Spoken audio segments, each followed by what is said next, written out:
Hello, and welcome to Change the Face of Yoga, teaching toddlers through golden oldies. I'm very excited to be talking to lots of yoga teachers who will explain their passion for teaching yoga to students with different ages, physical fitness levels, wellness levels, and different goals. They will explain the benefits of yoga for these students and will be including teacher tips and pose modifications. I am Stephanie Cunningham of Yoga Lightness, and I've been teaching over 50s for 10 years. So this area is my passion and the passion of many other yoga teachers that you will be listening to in this series. Thank you so much for listening, and let's get started. This is Changing the Face of Yoga, and this is the 104th episode. And I'm very excited to welcome Stephanie Spence to the podcast, and she has a really interesting topic. We're going to talk about how to be environmentally aware as a yogi. Thanks so much for having me. Oh, you're welcome. I think this is a great topic. Stephanie has been practicing yoga for almost 40 years, which is pretty incredible in and of its own. She's a yoga educator, an author, an inspirational speaker, an activist, and a creative leader. She's based in Coronado, California, and she's a trailblazer with an inspiring and empowering approach to self-inquiry and personal development.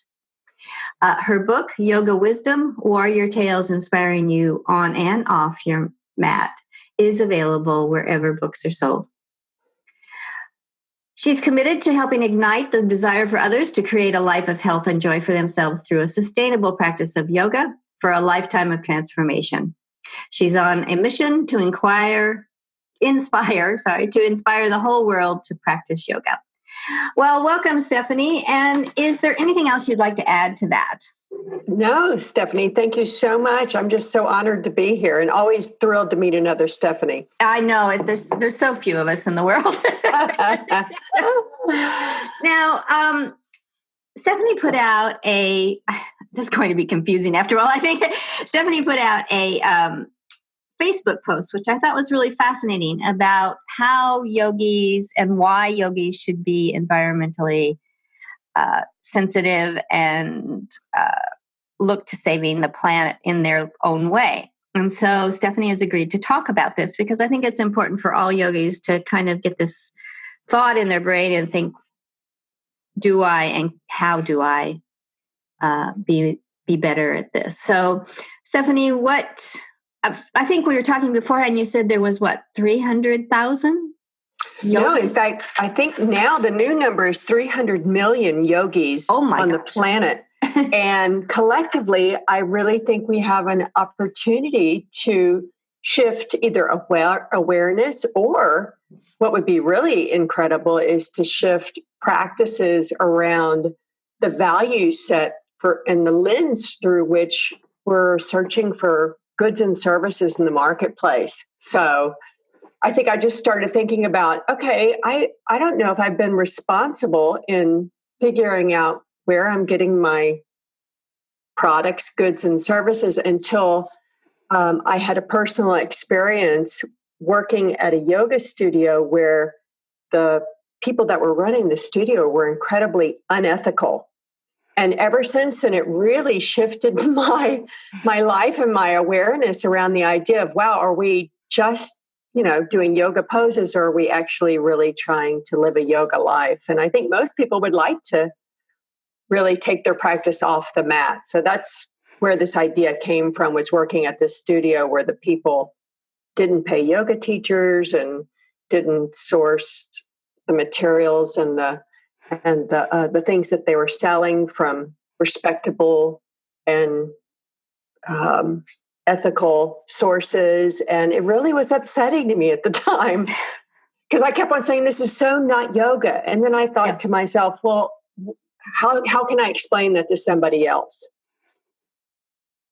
Okay. So can we, so much of our stuff, I was looking at my stuff that I have and my blocks and my mats and all of that seem to be plastic based in one way or another. And I've tried mats that were natural fibers, and they didn't work very well. So how do we go about being more ethical and yet still being safe in some ways? I think that's a really good question. I think the positive, ethic qualities that you're talking about are outlined in the Hatha Yoga Pradipika. And if you'll allow me, I'd like us to even kind of talk about some of those qualities, because you're right. I mean, it's expensive to go out and try all these different products. And there's so many designations now when you look. And I think people are heavily influenced by a couple of buzzwords that they hear all the time. And a friend of mine works in the green movement in sustainable fashion. And I started saying to him, how do people even find these things out? And how many people really are going to take the time to dig really deep and, figure out if that mat actually is going to break back down and become, less of a carbon footprint, or how can we reduce the damage that we're doing to the oceans? And oh my God, your brain can just explode thinking about all these big questions. So I think for me, I try and break it down and use these 10 principles to kind of help me assess for myself how I'm conducting myself in the world. Okay, well, let's go into that in a little bit more. What? Okay, so for instance, the first one, nonviolence, which is Ahimsa, it's really about, people always think about, don't kill other beings, but it's really about being peaceful. And the way that I like to look at that as it pertains to this subject is that, as I am out in the world, I'm trying to match my sensibilities with the values that I am aspiring to. And I think so the idea that if I can take something as simple a concept as being peaceful with the idea that, wow, these things that I'm buying and using, does it have that same effect on the world? And then another one is truthfulness, which is satya.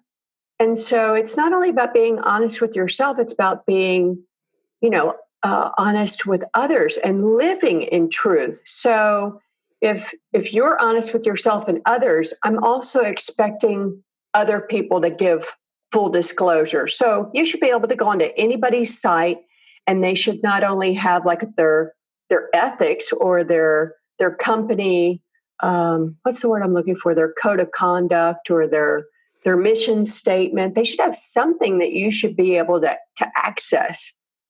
And I think that's a really interesting one, this truthfulness or this satya, is that it's really not only about being honest with ourselves and others, it's about these companies too being honest with us as well, right? Mm-hmm. Okay. And then another one. Do you want me to keep going through? No, that's fine. That's fine. Go ahead. Okay. I'm just coughing here, actually. Yeah. And then another one that I like to look at is the third one. It's righteousness, which is asteya. And it's really about like non-stealing or non-cheating. But more than that, it's actually defined as looking at fair trade. So, for instance, in exchange for product, goods, and services, a fair price or a fair way of operating in the world. And I think so many companies now, thank God, have done a really good job of perhaps giving a portion of their proceeds to a charity, or have looked at ways of making things affordable for the masses instead of like organic food just being accessible to people, to rich people, or that kind of principle. I think this falls under that category, meaning that if you feel really good about your exchange with a consumer or a company, I think that's a yoga observance.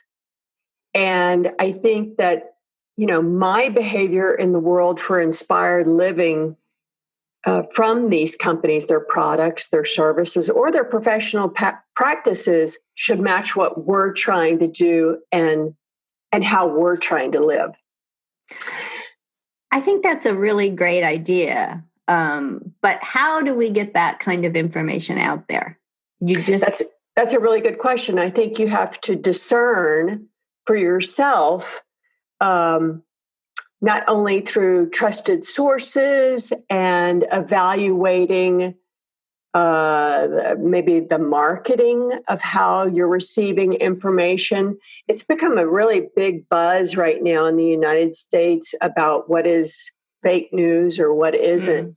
But I think we've always been subjected to subtle forms of, call it manipulation or advertising or marketing.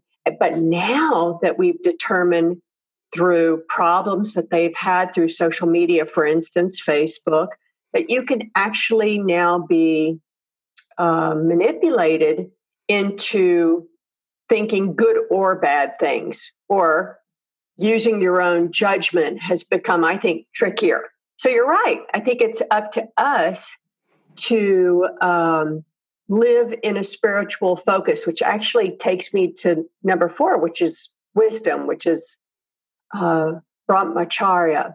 So as I live in this spiritual focus, and you know, as I'm cultivating my inner and outer happiness, I think being centered in that is really important. So I don't know about you, but I think this makes me think about the difference between like a habit and a ritual. Like, is it just habit to assume that I don't know if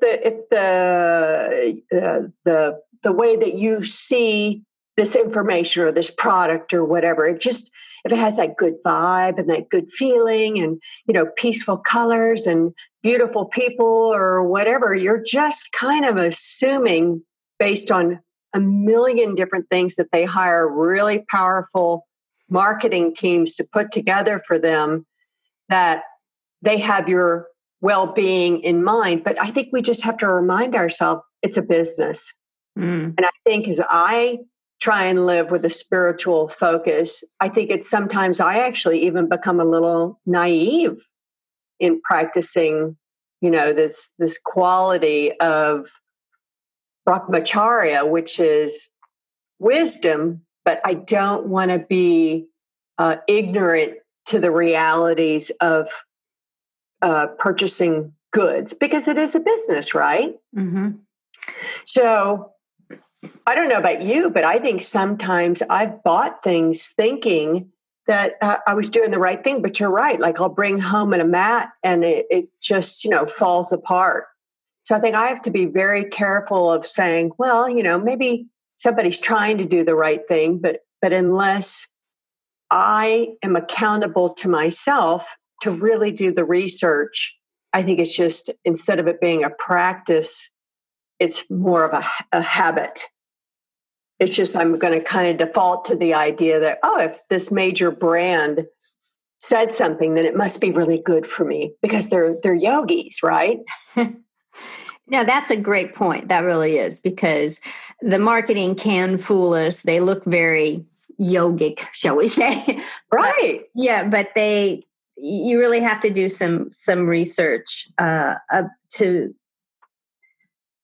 to confirm that, shall we say? Right, exactly. And it is sad but true for me. But it's amazing how all these challenges become these lessons. I mean, we talk about it all the time. But like when I worked for this yoga studio, I assumed because they were running a yoga studio that the people that were running the studio were ethical and, like, you know, very yoga centered. And even though I only worked there part-time for a short period of time, I talk about this in my book. It was when I was first diving deeper into yoga, because you're right, I've practiced for 40 years, but I've only been a yoga teacher now for about 15. But as I was diving deeper into, wow, what do I really want to do with this yoga teaching certificate, I actually considered opening a studio. So I thought, well, I should work at one to see what it's really like.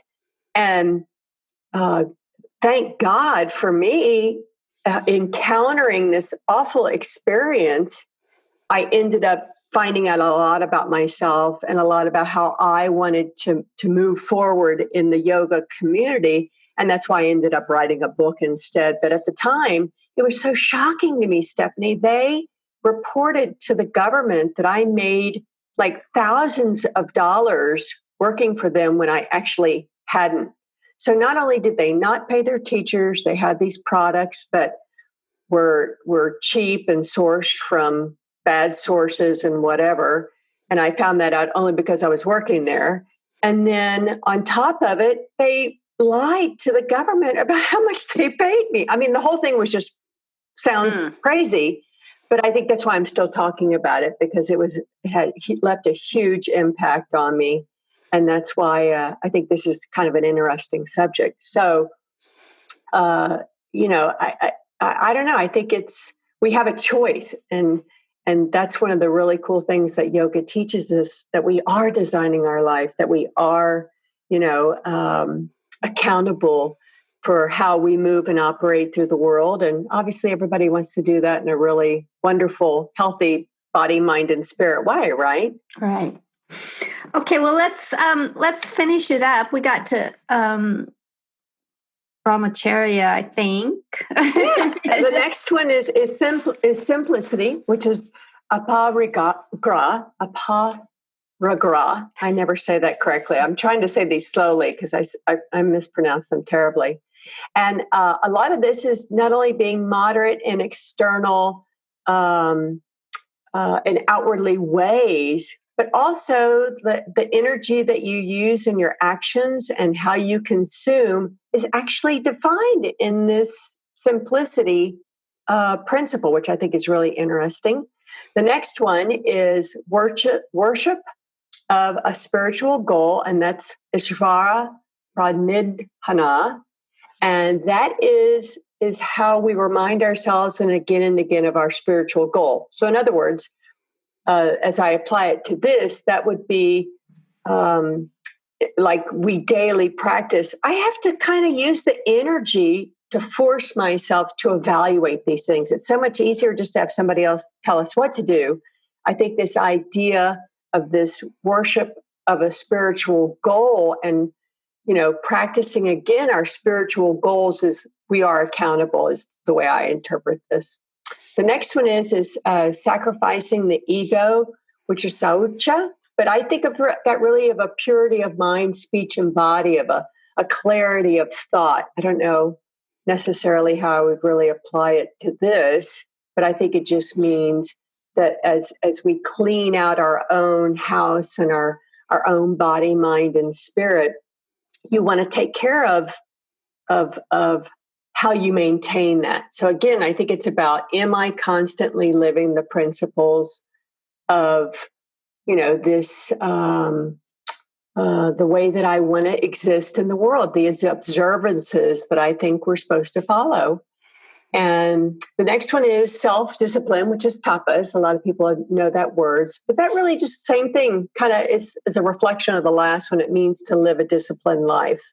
And I think that it's cool that we're kind of accountable. And I love it that, people look to us as teachers sometimes too, and how we lead by example more than how we lead, and I think the real integrity comes in when you not only talk these things, but, if you walk the walk too. Mm-hmm. The next one, we have a couple more, is reading, which is Swadhyaya, and that's really just like a mantra or a meditation. And I think sometimes keeping us on these spiritual paths, it just, it connects us in a way that makes us like spiritual victors. Like I feel like this sense of community that I'm talking about, that if all of us just came together and just even tried a couple of these things that we're talking about today, that we could really affect change on a global scale. I think that's just really amazing. The last one is contentment or santosha. And really that's just being satisfied with one has. And of course, in a state of gratitude, I think you operate from a place of, wow, do I really need more? Do I need more yoga pants? Do I need more stuff? Do I need more products?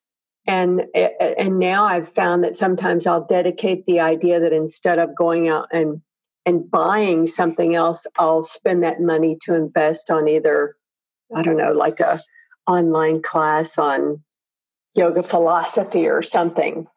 Now that's obviously this just applies to yoga, but I don't know about you, but the number one thing that people ask me all the time is how can I take, what I'm doing on my mat off the mat? So I think that it's really just about, how are we conducting ourselves in the world in a way that really feels like it's part of a bigger yoga community. So that's one of the reasons I think it's cool you and I are even talking. It is a global conversation now, and I just love that. Yeah, it is. I think I'm going to divert a little bit here, but it is a question that keeps coming up, which is obviously yoga has a real basis in philosophy. It's not just an exercise. But how do you recommend, or do you yourself bring that philosophy onto the mat? Other than how we act and how we model, I certainly think that's important. But I'm wondering, a lot of people kind of want to share it, and yet it seems to be a rather difficult thing in some ways. No, I think that's a really good question. For me, I think it's so easy to cut to the chase when I just ask myself, how you do yoga is how you do life. So as I'm so grateful that I've been able to practice yoga now for 40 years. I've obviously gone through a lot of different phases, which this is my healthiest lifelong companion and my buddy and my teacher and my go-to, because I have been able to develop self-awareness and trust my intuition. But more than that, it's constantly still unfolding in a really cool, organic way. So for instance, the other day, I went to a yoga class and I was frustrated because I felt like the teacher was doing a dangerous sequencing. So I had to ask myself, okay, first off, am I frustrated in the rest of my life, and where's that coming from?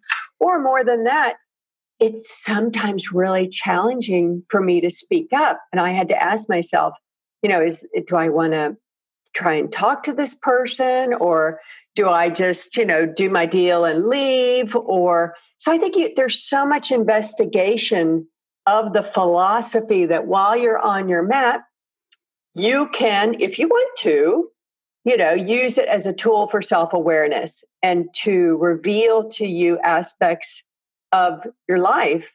Sometimes it's just a matter of asking myself, wow, am I getting what I need? I've recently discovered that I was actually doing yoga that wasn't as physically as physically challenging as I needed, because I had dropped into too much of the philosophy or the other yummy aspects. And I had to kind of ask myself, wow, if you want to practice yoga forever, even if it's just yin or something that, on the physical side, I can be able to move and do what I want and move through the world in a way that I feel good. And without the physical practice, it is a body, mind, and spirit. So I like all three components. Some people, especially in the West, it's super fitness oriented right now.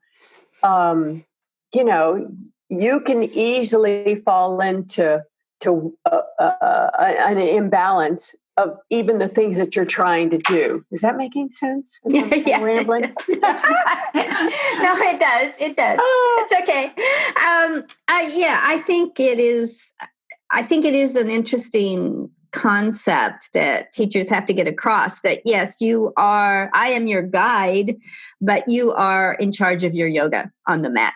And you really have to go in deep and think, is this what I want? And should I do this way, or can I do it another way or something? And And I think that is important because I think sometimes people aren't used to that gentle way of guiding. They're used to, you do this now and you do 4 push-ups or whatever. So you're right. Yeah. And I think that you're so right. It's so much easier just to have somebody else tell you what to do. And sometimes I actually want to go to a class because of that. I just don't want to think today. I just want somebody else to tell me what to do. But what I've found is that there's kind of no escaping it. As you're just there by yourself, you're right. A good teacher will, present what they have to share that day. And it's really up to you to whether or not you take something with you, right? Mm-hmm. I have one question at the end that I want to give you, which is there anything that we have talked about or that you want to go into more depth with, that you want the listeners to know, or something that we haven't covered at all? I think what you're saying about this idea of, the responsibility of teachers is kind of interesting. And as you just said it, I thought, we do sometimes too, I think, yoga teachers are such a yummy, lovey, huggy bear kind of group of really nice people. And I think sometimes too, we need to challenge ourselves that people really are listening to us and perhaps maybe talk about something like this in a class.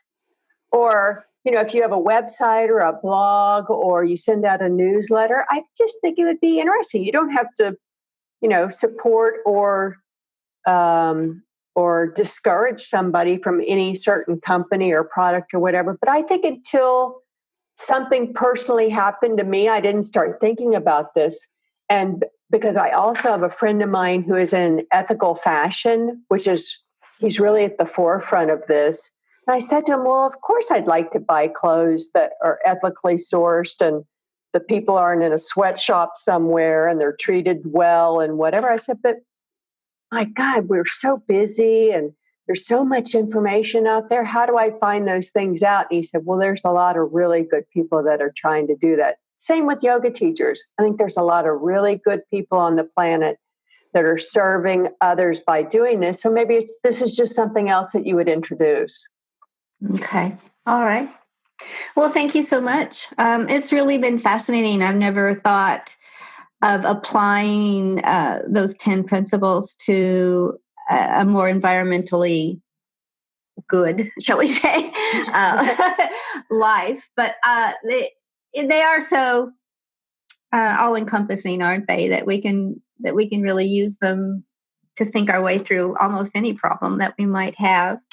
I think so, and I think everybody will have their own interpretation of these. As I talk through them, you'll have a different interpretation too, which I think is actually a really beautiful aspect of this. So that's awesome. Thank you so much for having me. Oh, you're welcome. I really enjoyed this. It was a really different way to think about yoga and what our responsibilities might be. There is quite a responsibility to being a teacher, I think, and introducing yoga to people. So I think, I feel really lucky I've been able to do this, and I hope that your listeners will check out my book. And if you want to find me for more information, or if you want to send me a question, or you hate what I said, or you want to connect, I'm on stephaniespence.com. Yes. Let's see if there's any more. Her Instagram name is Stephanie Yogini. And thank you. Yes. And Facebook is Spence Yoga Wisdom. Twitter is, Stephanie Yogini Nick. I like that. All right. So if you want to get a hold of Stephanie, or her book is, I will say this again so that we all get it, Yoga Wisdom Warrior Tales. Yoga Wisdom Warrior Tales, inspiring you on and off your mat. It is also a 2018 Nautilus Book Awards winner, and you can get it at Amazon or all those places that we usually go to get our books. So thank you so much, Stephanie. I thought it was a really interesting podcast and a really new way to look at philosophy. For some reason, philosophy seems to be coming up a lot with the podcast guests these days, and I think that's probably a good thing. Oh, thank you so much. Have a super rest of your day. You do. Thank you for that wonderful interview. If you would like to be a guest on Changing the Face of Yoga, please go to my website, www.yogalightness.com.au, and under the Changing the Face of Yoga tab, you can complete Be Our Guest form. After reviewing the form and finding it applicable to this podcast, we will send you a link to schedule an interview. Please download, review, and tell your friends of any podcasts that are of interest to you and to them. If you would like to contact me, send an email to info@yogalightness.com.au. And thank you for listening to Changing the Face of Yoga.